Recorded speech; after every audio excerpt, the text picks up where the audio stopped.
Welcome to the Wellness Upgrade, the show where we take a deep dive into your lymphatic system, metabolic health, and the nutrition strategies that actually work. I'm JoAnn Clinton, a certified nutrition specialist candidate, clinical nutritionist, and certified lymphedema therapist. I've walked in your shoes, healing my own Hashimoto's after years in the high-stress corporate world, and now I help others find their way back to energy, clarity, and flow.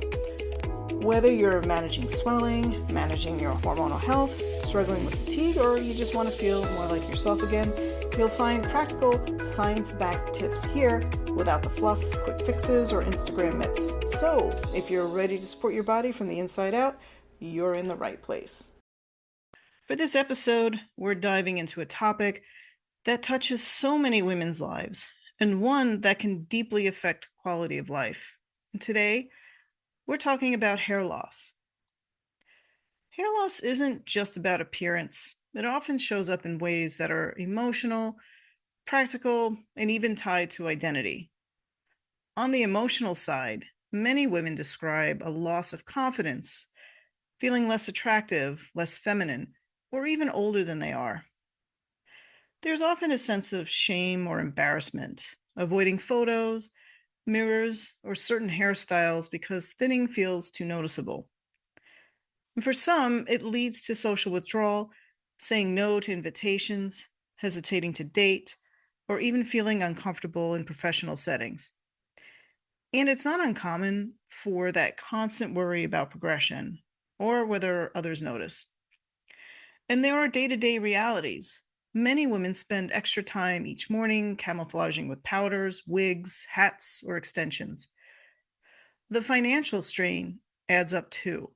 Products, supplements, salon treatments, sometimes even medical options. And as hair thins, hairstyle choices become limited. Something as simple as pulling hair back into a ponytail may no longer feel possible. And maybe the hardest of all is identity. Hair is tied to how we see ourselves, our style, our femininity, even our cultural expression. When hair loss shows up, many women say they feel less like themselves. And there's often that underlying fear. What if my hair loss is permanent? What if it never comes back? These are very real pain points women carry with hair loss, and they're why this conversation matters so much. Believe it or not, hair loss is more common than you think. An article from the Harvard Health published in April 8th of 2024 suggests that about 1 in 3 women experience hair loss at some point in their lives. And I will place a link in the show notes below. Together, we'll discuss why hair loss happens, and what it's really telling you about your body, and how to start taking back your confidence. So maybe this isn't just about vanity. It often connects with other things you might be feeling. For instance, you might be feeling brain fog. Maybe you might have some irritability, or you might be struggling with weight gain. So our mission today is to empower you with some specific actionable knowledge. I really want to help you understand these signals that your body is sending so you can advocate for yourself, for your health, and with confidence. And I'll unpack the science and why this happens. We'll dive into 5 key lab testing areas you might really want to discuss with your doctor. And importantly, we're going to look at nutritional strategies to help you so you can support strong hair from the inside out. Because when we address these causes, often it's not just about healthier hair. We'll see energy boosts, we'll see better focus, and just improved overall vitality. And before I dive in, just a quick note, but really, really important note. The information that's being discussed today in this episode is for educational and informational purposes only. It's absolutely not intended as a substitute for professional medical advice, diagnosis, or treatment. Always seek the advice of your physician or another qualified health provider with any questions you might have about a medical condition. And please, please, please do not ever delay seeking medical advice or intervention because of something you heard listening to this episode. Okay, so now we've gotten that out of the way, let's dive in. From a biological standpoint, why is hair often one of the very first things to show stress when something's a little off inside? Women's hair follicles are incredibly responsive, and they can react quickly and sometimes dramatically to even subtle shifts inside the body. Whether it's hormones, nutrient levels, or inflammation, your follicles are going to pick up on it. And here's the key idea: hair is considered a luxury item for your body. So, when resources are limited, your body will always prioritize the essentials. So, it's going to keep your heart pumping, your brain sharp, and your muscles fueled. Hair growth isn't essential for survival, so it's one of the first things to get dialed back when there's internal stress. That's why hair loss isn't just about your hair, it's your body's way of waving a flag that something deeper needs attention. When everything's running smoothly, digestion is good, hormones are balanced, nutrients are plentiful, your body says, "Great, we've got extra resources. Let's grow some fabulous hair." But when your body perceives stress, and that could be physical stress from an illness, emotional stress from a busy life, or nutritional stress from not getting enough key nutrients, it starts making choices. Your body intelligently diverts those resources. It shifts focus away from luxury items like strong hair growth, and it's going to channel energy towards the essentials, keeping your heart pumping, fueling your brain, or fighting off an infection. It's kind of a biological triage. Hair is nice, but in the grand scheme of things of survival, it's not essential. And once you understand that priority system, it all starts to make sense. It validates that nagging sense that something's off. Your body is sending you real biological signals that something deserves attention. Some of the biggest underlying factors we consistently see come down to hormone imbalances. And that can look like low thyroid function and not just obvious hypothyroidism, but even subclinical thyroid dysfunction. And that's when your thyroid labs technically fall inside the normal clinical range, but functionally they're not optimal. And that's enough to slow down your hair growth cycle, leaving you with some shedding or thinning. Estrogen dominance is another one, meaning too much estrogen compared to progesterone. Or on the flip side, you'll have high androgens like testosterone, which can drive more male pattern thinning in women. Low iron is another huge piece, especially ferritin, which is your iron storage. This one's incredibly common in menstruating women and one of those most overlooked reasons for hair shedding. And as a nutritionist, I often see nutrient gaps. Vitamin D, zinc, B vitamins are simply not getting enough quality protein. And even if your diet looks good on paper, poor gut health can mean you're not absorbing those nutrients well enough to actually support your follicles. And then there's stress. Chronic stress and elevated cortisol really affect circulation to the scalp and disrupt the entire hair growth cycle.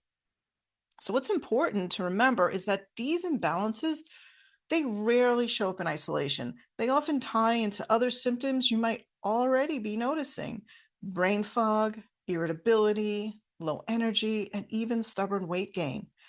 So hair loss isn't just about your hair. It's a messenger pointing you towards what's happening systemically. And as you can see, there are quite a few potential factors. And this is going to lead us perfectly into the lab testing part as a targeted way to investigate what might be going on in your specific body. So, we're going to dive into 5 lab areas that you should consider discussing with your doctor. I've also included a link in the show notes to download these labs. Now, the 5 lab categories we're about to explore, they're not an exhaustive list by any means. These are simply some of the key areas I like to investigate as a clinical nutritionist. These are places where we often uncover hidden nutrient gaps, inflammation, or signs of metabolic dysfunction. They help guide our understanding of what might be going on beneath the surface so we can build a personalized strategy using food, lifestyle, and supplements. And as a quick reminder, labs are not diagnostic in this context. We're using them through a functional lens to assess patterns and trends, not to treat or diagnose disease. Always work with your healthcare provider for medical evaluation and diagnosis. Now, where to start? First up, let's look at thyroid.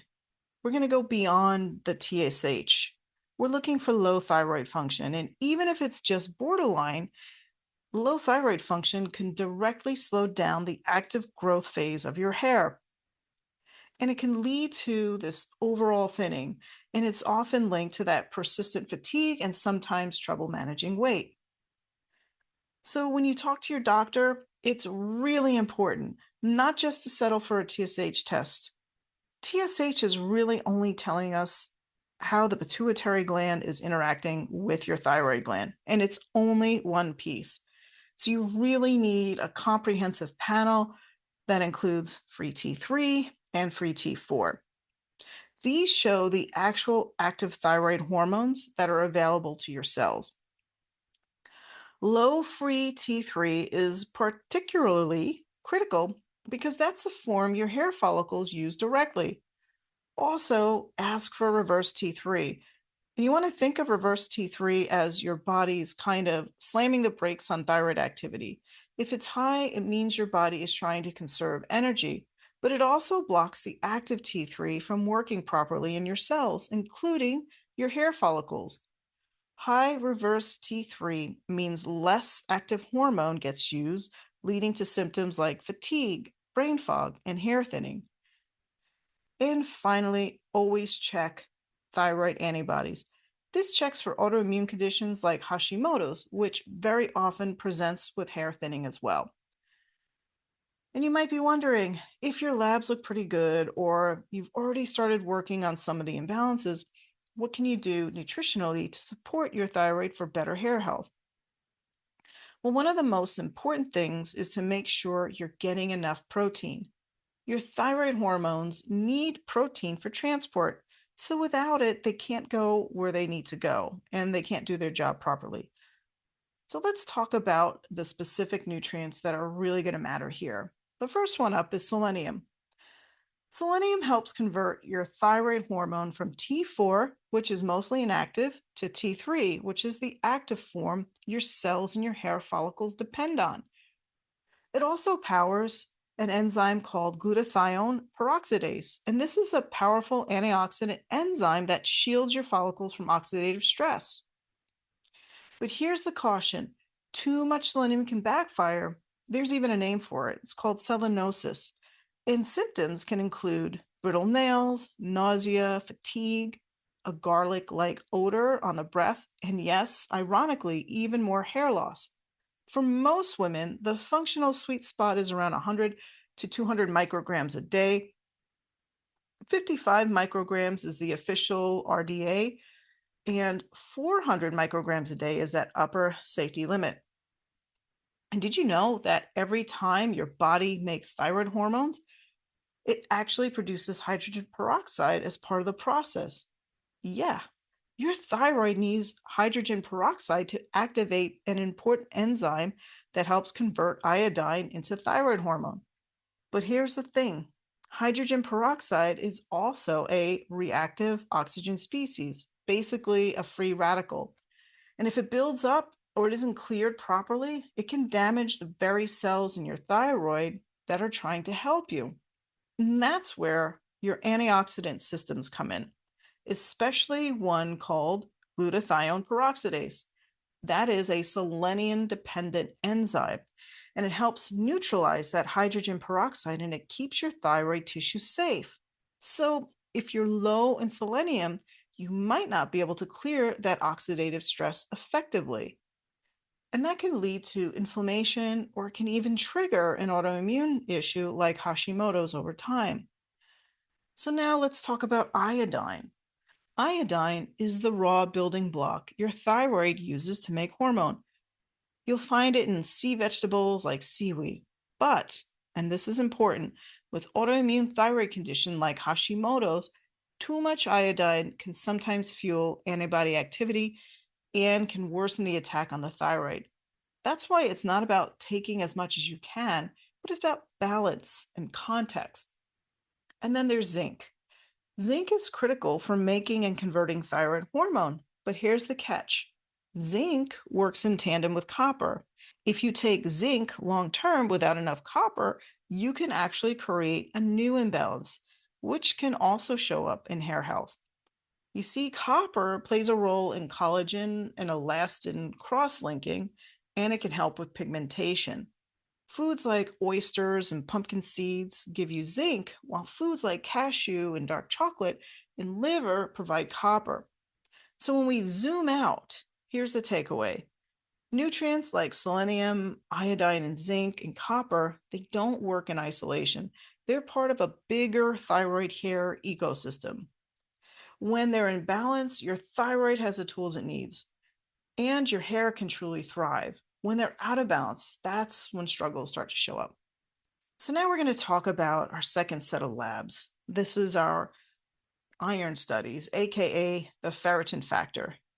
Ferritin measures your stored iron, and it's especially important if you're menstruating or you're postpartum. Low ferritin is one of those most overlooked causes of hair shedding, but it doesn't just affect your hair, it can leave you feeling exhausted, foggy, and just flat out depleted. And here's the catch. You don't need to be anemic for low ferritin to cause problems. Most labs will say anything above 15 to 20 nanograms per milliliter is normal. But for optimal hair growth, you really want it above 70 and sometimes closer to 100, and that's a huge difference. But on the flip side, ferritin that's too high can also be a red flag. Levels above 150 to 200 nanograms per milliliter may suggest inflammation. It can also mean liver stress or metabolic issues. Ferritin is what's known as an acute phase reactant, and this means it can go up when your body is under stress, even if your iron isn't actually high. So while your labs might technically be in range, you could still be dealing with symptoms like fatigue and hair loss because you're not at optimal levels. And this is one of those times where normal isn't necessarily ideal. So when you're looking at a full iron panel, here are the main markers and what they actually mean. Serum iron, this tells you how much iron is floating around in your blood right now, and you want it somewhere between 85 and 130. And then we're looking at TIBC, or total iron binding capacity. And you want to think of this like the number of seats available on your iron bus. It shows you how much capacity your body has to even carry iron. A good range is usually 250 to 350. And then we're going to look at transferrin saturation. And this is the one that tells you how many of those seats are actually filled. So you want about 25 to 35% of them filled for things to run smoothly. And then, of course, ferritin. Ferritin is your iron storage tank. It's what your body pulls from when it needs iron for things like hair growth or thyroid hormone production. For healthy hair and thyroid function, you ideally want ferritin between 50 and 100 nanograms per milliliter, even though the lab might say you're normal at 15 to 20. Think of ferritin like your body's savings account. If you're barely scraping by, your body will prioritize survival, not things like hair growth. And that's why you might keep shedding or feeling run down until your iron reserves are truly restored. So I'm going to do a little bit of an aside here. And this is something really important to understand about lab testing. There's a difference between in range and being optimal. So first, I want to talk about the conventional lab ranges, the ones you see on your blood work printout. They're calculated by taking a wide slice of population and running the numbers. So the top and bottom 2 to 3% are cut off, and the rest are considered normal.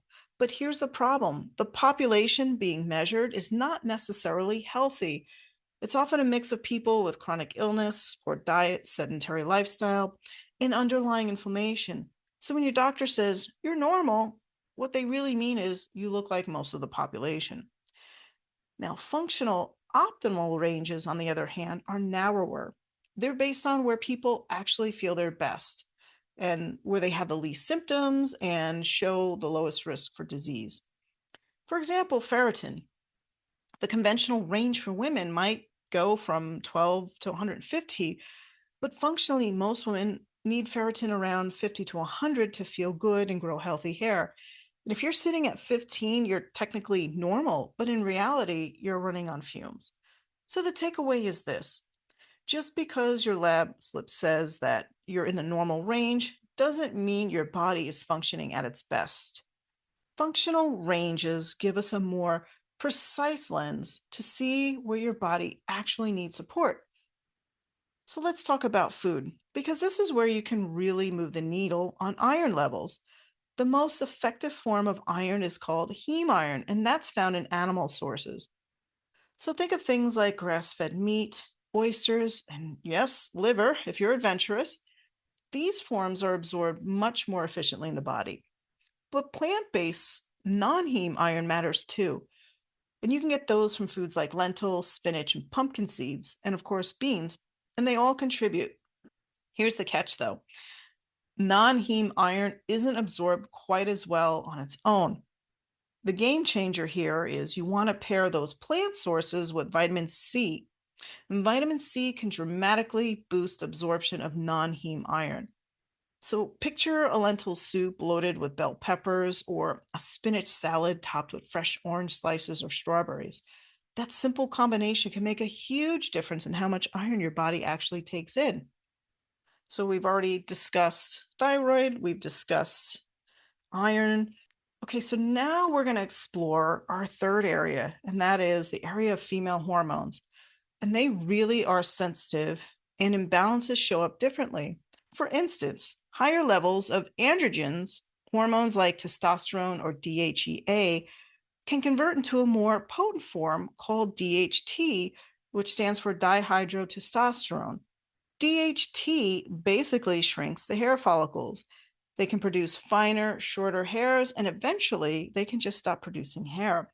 This often causes that classic thinning along the part line or at the temples. Then you might be dealing with what's called estrogen dominance. And here's the thing: that doesn't always mean you have too much estrogen overall. Sometimes it's simply too much estrogen relative to progesterone. And that imbalance can disrupt the hair growth cycle, leading to more diffuse shedding all over the scalp. And then there's menopause. After menopause, estrogen naturally declines, and for many women, that contributes to overall thinning as well.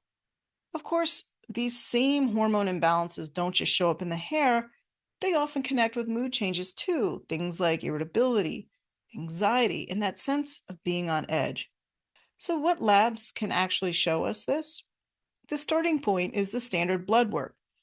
That usually includes estradiol, which is E2, that's your main estrogen, progesterone, which is critical for balance, androgens like testosterone and DHEA, and then there's SHBG, which stands for sex hormone binding globulin. SHBG is important because it tells us how much hormone is actually free or available to act on your tissues, including your hair follicles. So, managing these hormones and seeing where the balance is off is absolutely key when it comes to healthy hair growth. So let's talk a little bit about the mechanism, and let's dig a little bit deeper into how estrogen dominance can trigger hair loss. When estrogen is high relative to progesterone, it can disrupt the normal balance of the hair growth cycle. Normally, progesterone has a protective effect, and it can help calm the hair follicle environment and can counteract the activity of androgens like DHT, which can shrink follicles. But when progesterone is too low and estrogen is relatively high, estrogen can stimulate the production of sex hormone binding globulin, which is at SHBG, and it can alter the availability of free hormones. And this might sound helpful, but in reality, that imbalance can leave androgens like DHT unchecked at the follicle level. Also, excess estrogen shortens the growth phase of the hair, and it can also, high estrogen or estrogen dominance can increase systemic inflammation, which can have an effect on thyroid function, both which can add to hair thinning. So it's not just too much estrogen, it's the relative lack of progesterone's protection, plus the downstream effects on inflammation, thyroid health, and the hair follicle cycle, that really drives shedding. So now let's talk about progesterone for a second. I know it's tempting to reach for an over-the-counter progesterone cream when you suspect estrogen dominance, but that can backfire if you're not testing, and I've seen it firsthand.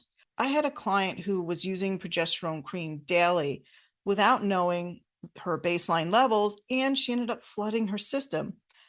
What happened was she became groggy and foggy in the mornings, and she could barely function. And it wasn't because she didn't have enough progesterone, it was because she was having way too much. Her system was oversaturated. And here's the thing, progesterone enhances GABA.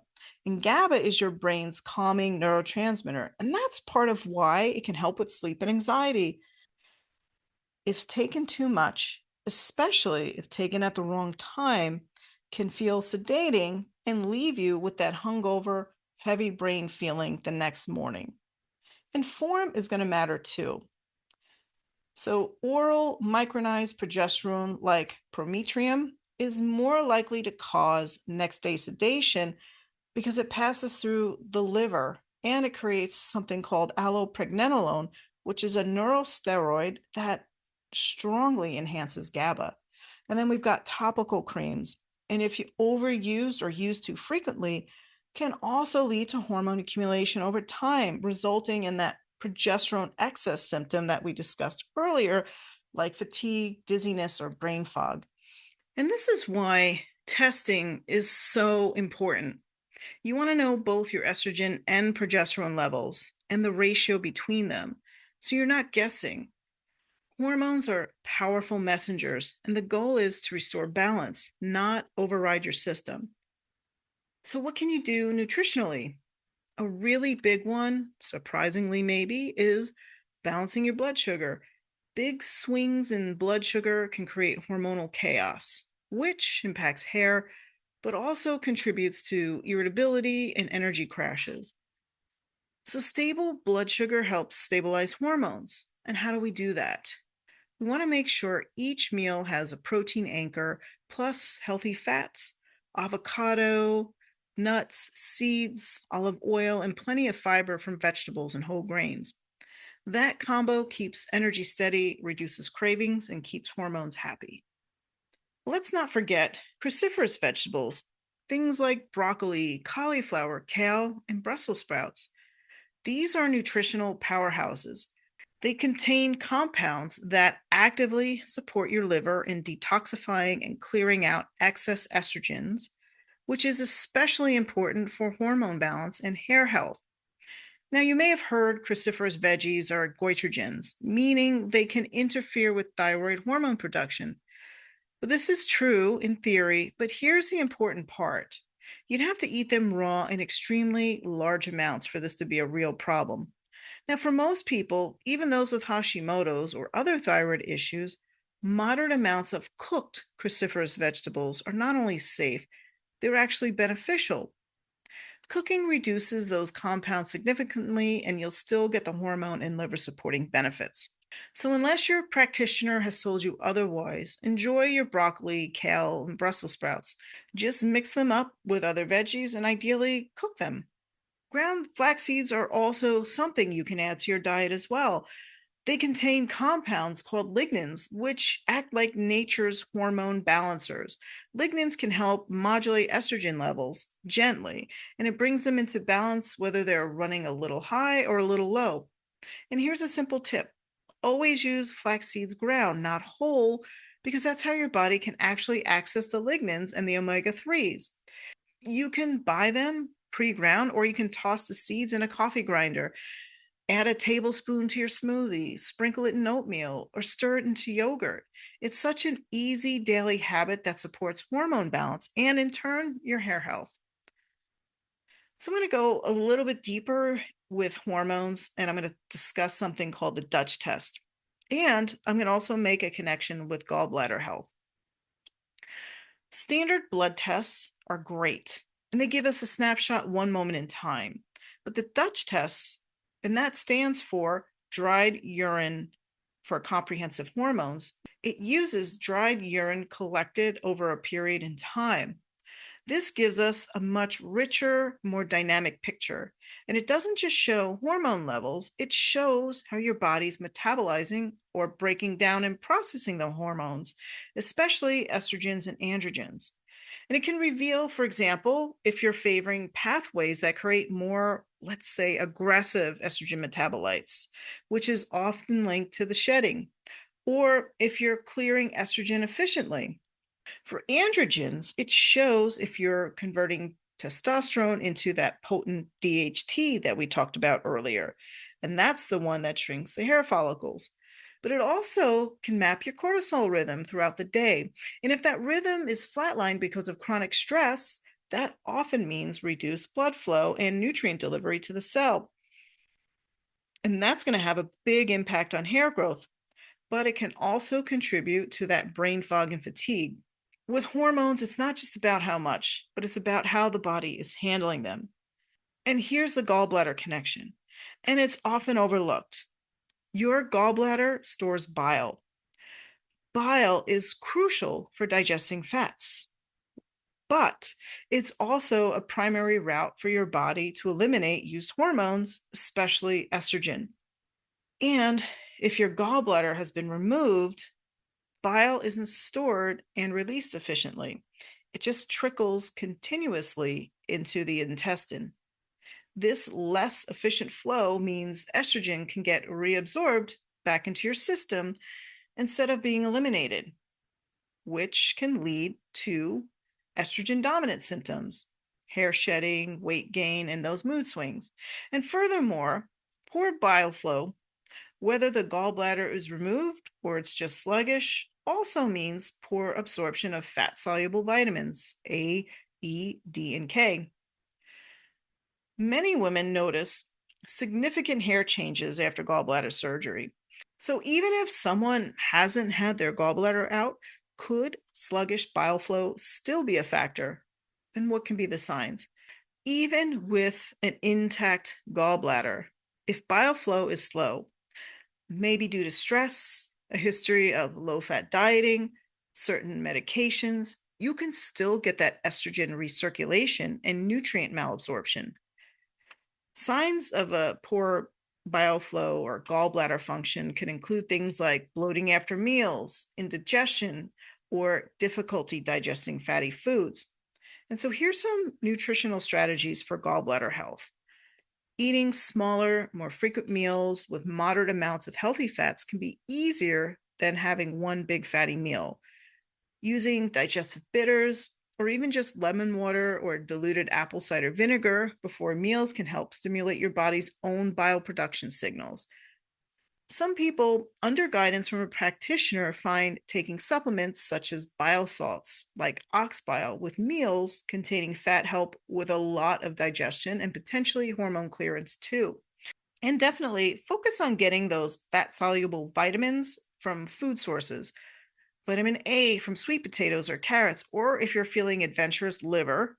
Vitamin D from safe sun and fatty fish. E from nuts and seeds. K from leafy greens. And keep up with those cruciferous veggies and fiber. They still help with estrogen detox. So now we're going to go into discussing our fourth and our fifth lab category, and that is vitamin D and inflammation markers. And vitamin D comes up everywhere, and for good reason. It acts more like a hormone than a vitamin, and it's absolutely crucial for your hair follicle cycle, especially for kickstarting the growth phase. Now, when we look at labs, most clinical ranges put vitamin D sufficiency at 30 to 100 nanograms per milliliter. But functionally, for hair, immune health, and energy, many integrative practitioners like to see it around 50 to 80 nanograms per milliliter. That's the sweet spot. So too low, and you not only risk hair shedding, but you also risk autoimmune conditions. And here's the nuance that often gets missed. It's not just your serum vitamin D level that matters. What really counts is how well your vitamin D receptors, or VDRs, are actually working. These receptors need cofactors like magnesium, zinc, and vitamin A to actually carry the signal inside the cell. So even if your vitamin D tests look normal, if you're low in those cofactors, your body can't fully use it. That's when you still see symptoms like hair loss, fatigue, or brain fog, despite being in range. Think of your vitamin D receptor as a cell phone antenna. If the antenna is bent or it's not tuned well, you can have all the signal in the world, plenty of vitamin D in your blood, but the message just doesn't get through clearly. So that's why symptoms can persist even when your labs look fine. And so now we have to talk about inflammation. Markers like high sensitivity C-reactive protein, HSCRP, and homocysteine can tell you if your body is stuck in a state of chronic low-grade inflammation. Think of it as your system always being on high alert. That inflammation directly impairs circulation, including those tiny capillaries feeding your scalp. Less blood flow means less oxygen and fewer nutrients reaching your follicles, essentially starving them. And it's a big reason why inflammation contributes not just to hair issues, but also to brain fog and that rundown feeling. Now, let me give you some context with some numbers. For HSC reactive protein, this is one of the best markers for systemic inflammation. Labs often say normal is anything under 3.0 milligrams per liter, but for optimal health, you really want it under 1, ideally closer to 0.5. And then we have homocysteine. High levels can signal inflammation and poor methylation, which impacts cardiovascular and brain health. Most labs flag it only if it's over 15, but functionally we like to see it between 6 and 9. And then, of course, we have ferritin. While it's a measure of stored iron, it's also an acute phase reactant, meaning it rises when inflammation is present. So optimal for hair and thyroid health, between 50 and 100 nanograms per milliliter. But if ferritin is elevated above 150 to 200, and especially if iron saturation looks normal, that can be more about inflammation than iron overload. So by looking at these markers together, you start seeing the bigger picture. Is your body thriving, or is it in a chronic stress state that's quietly sabotaging your circulation, energy, and hair growth? What can we do nutritionally? First, for vitamin D itself, safe sun exposure is your friend. In food, look to fatty fish like salmon, mackerel, sardines, and also pastured egg yolks. To calm inflammation and support blood vessels, focus on omega-3 fatty acids. Again, we're talking fatty fish, but also plant sources like walnuts, chia seeds, and flax seeds. And of course, load up on those colorful fruits and vegetables for antioxidants. Turmeric and green tea are also fantastic anti-inflammatories. The bottom line, vitamin D is essential, but it's not working alone. Cofactors, circulation, and inflammation status all decide whether your body can actually use it to support healthy hair and energy. And let's get into those vitamin D receptor cofactors. First off, we want to make sure we're getting enough magnesium. Most women need about 320 milligrams a day, and men need about 420. And in functional nutrition, we often aim higher, closer to 400 to 600 milligrams, especially if you're under stress, because stress really burns through magnesium reserves. And where do you find it in food? Pumpkin seeds are a superstar. Just 1 ounce of pumpkin seeds gives you almost half your daily needs. Cooked leafy greens like spinach and Swiss chard are also excellent, along with black beans, quinoa, and avocado, and even dark chocolate. Salmon and chicken have small amounts, but plants are going to be your best bet here. And pairing magnesium with vitamin B foods like bananas or chickpeas help it get inside your cells. Now let's talk about zinc. Zinc isn't just important for immunity and wound healing, it's also a critical cofactor for the vitamin D receptor. Without enough zinc, your body can't fully activate vitamin D, and that signal plays a key role in both thyroid function and healthy hair follicle cycling. Women generally need about 8 milligrams a day, and about men need about 11 milligrams. But for hair health, sometimes short-term dosage of 15 to 30 milligrams can be used, but that really needs practitioner guidance. So you really have to monitor that. Food-wise, oysters are the rock stars here. Just one can almost cover your daily needs. You'll also find good amounts in beef, lamb, and chicken, while plant-based choices include pumpkin seeds, lentils, and cashews. Just remember, plant sources don't absorb as easily, but pairing them with vitamin C rich foods can help. And here's the catch. Zinc doesn't work alone. It's in a dance with copper. If you keep giving one partner all the attention, say by taking high dose of zinc for too long, the other partner, copper, can get pushed off the dance floor. And copper is important too. It supports energy production, healthy hair pigmentation, and even connective tissue strength.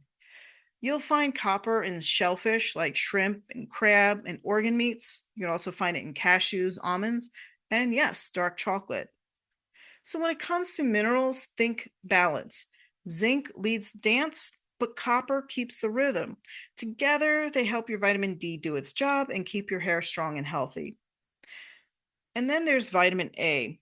Women need about 700 micrograms, RAE, retinol activity equivalents per day, and men about 900.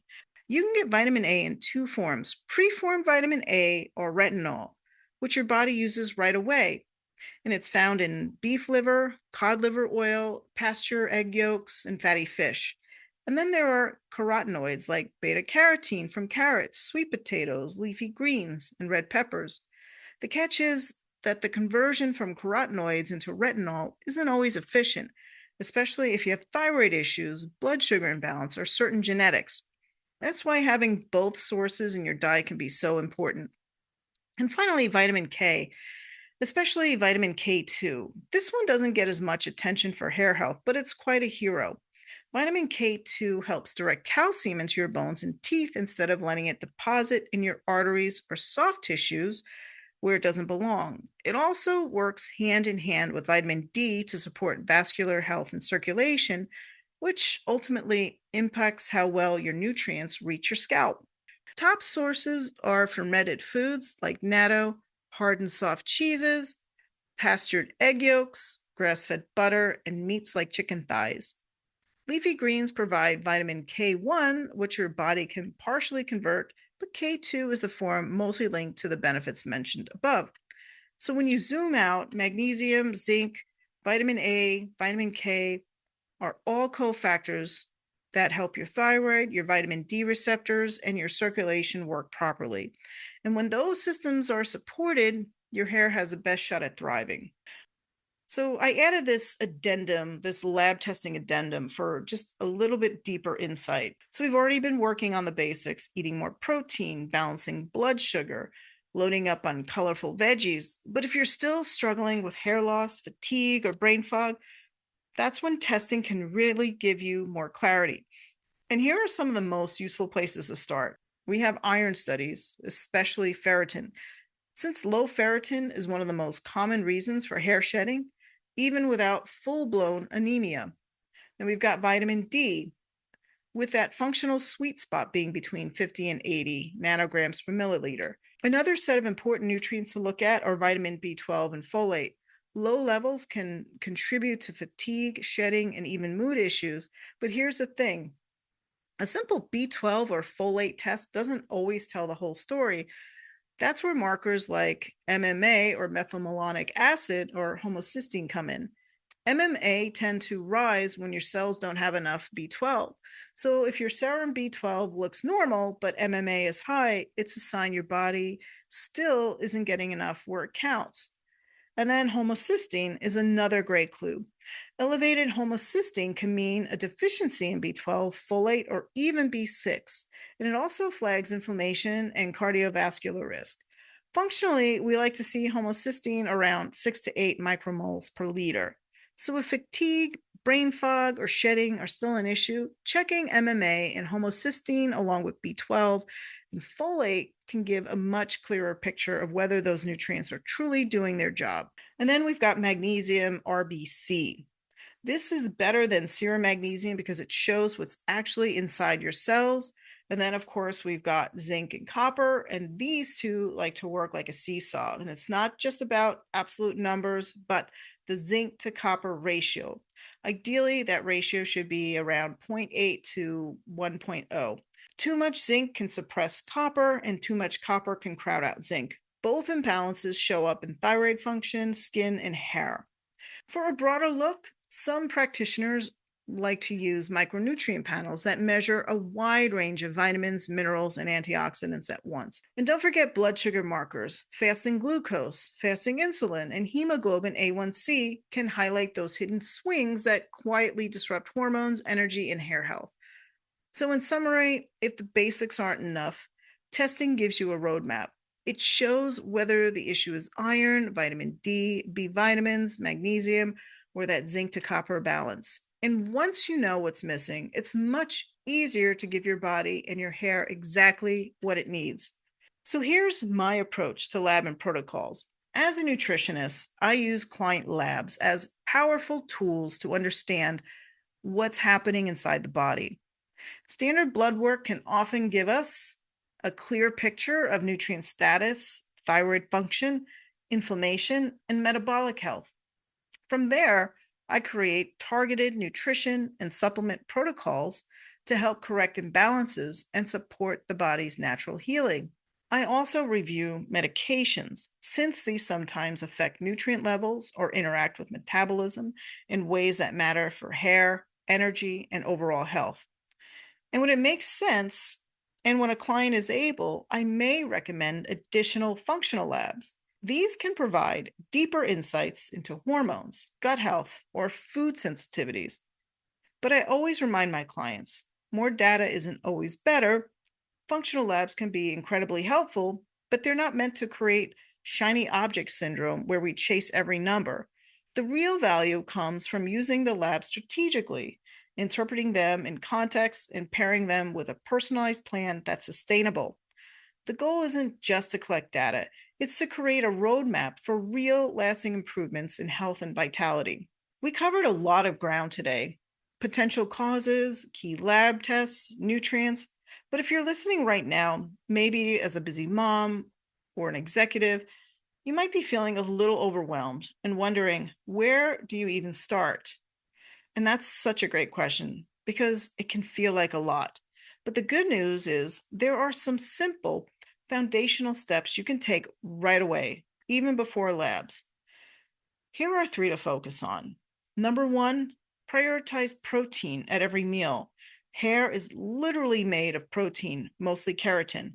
Without enough, your body won't spend precious amino acids on hair growth. Aim for about 20 to 30 grams of high-quality protein with each meal. Think eggs, chicken, fish, lean meats. Greek yogurt or lentils are good too. This not only gives your hair building blocks, it also helps stabilize energy and fight fatigue. Number 2, eat the rainbow. Load your plate with a wide variety of colorful fruits and vegetables. Those vibrant colors, berries, leafy greens, beets, peppers, and sweet potatoes, are packed with antioxidants and phytonutrients. They act like bodyguards, protecting your scalp's circulation and follicles from stress, helping nutrients actually reach your hair. Plus, they help lower inflammation throughout your body. And if you want to go deeper, I've got 3 free resources for you. My lab guide, which lays out the optimal ranges that we talked about today.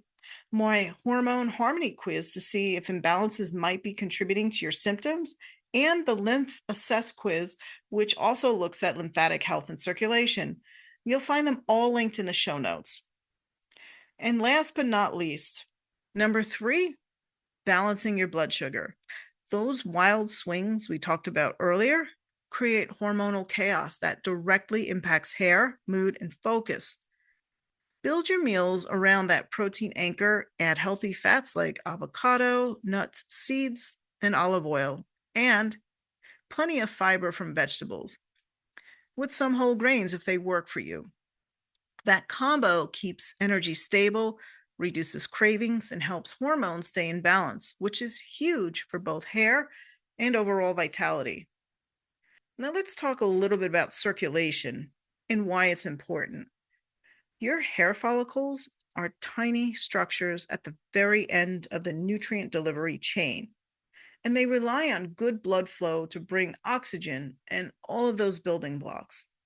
One way to naturally support that is through foods that boost nitric oxide production, which helps blood vessels relax and can improve circulation. Think of things like beets, arugula, pomegranate, and even citrus.